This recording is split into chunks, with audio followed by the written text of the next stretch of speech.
Daghan nangutanan nako. Hmm. Unsa daw ti mailhan sa usa ka babae pag maminyo na or manganak na, sexy pagyapon. Hmm. Tudloan ta mo ha. Ani raw style ana. Lang tawa iyang mama.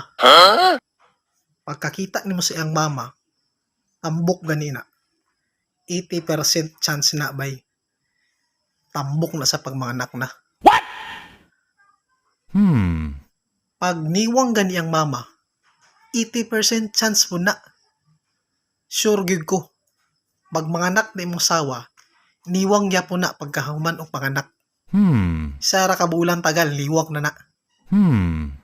Kay kung mali man gani akong gingon, sure ko, nabaylo to sila sa ospital sa una. Pili to niyang mama.